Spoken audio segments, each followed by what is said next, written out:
How to wrap your hands.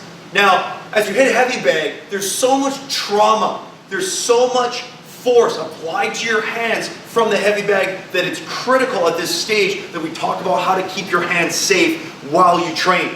Are you going to break your hand if you have to defend yourself and you're in an alley and nobody else can help you and you have a violent attacker? Well, you may, but you'll break your hand, but you'll be able to survive and you'll be able to run and get to safety. So it's always about risk management. Are the skills that I'm going to attain from hitting a heavy bag worth building up arthritis in my hands? Probably not. So it's critical that we keep our hands safe. Now, hand wraps come in different lengths. These green ones are a little shorter. These purple ones are longer, and I actually prefer the longer hand wraps. The reason I want the longer hand wraps is it allows me to protect all the small bones that make up my hand. These hand wraps have a loop and then they have a Velcro on the other end. I take the loop and I put it on my thumb. And note how I drape it onto the back of my hand just like the face of a watch. I go 3 along the wrist.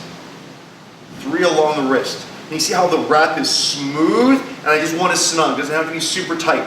3 on the wrist, then I'm going to transition to the knuckles. I go 3 to the knuckles, and as I do that, see, I keep my hand super big. I don't want this. So you see how it looks like I'm palming an invisible basketball? 3 along the knuckles. 3 along the knuckles, and then I'm going to hook it off the thumb again. So I hook it off the thumb, and then I go through the fingers. 3 to the wrist. 3 to the knuckles, and now I go through the fingers. When I go through the fingers, I'm trying to squish my hand in this fashion. So 3 along the fingers. And once again, I want to try and make this as smooth as possible. I want to make it snug, I don't want to make it too tight. Ending it off by hooking it here along the thumb. And then I make a V. See, I go to one side of the thumb, go to the other side of the thumb. See the V that I'm making right there. One side of the thumb, the other side of the thumb.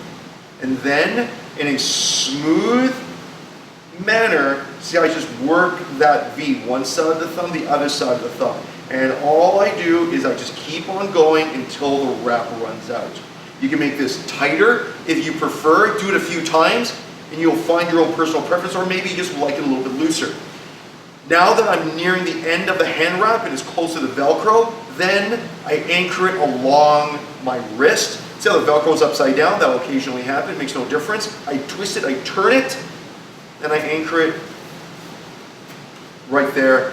I call this the 3-3 fingers V. Kind of sort of rhymes. 3 on the wrist, 3 on the knuckles, through the fingers, and then I make the V. 3-3 fingers V.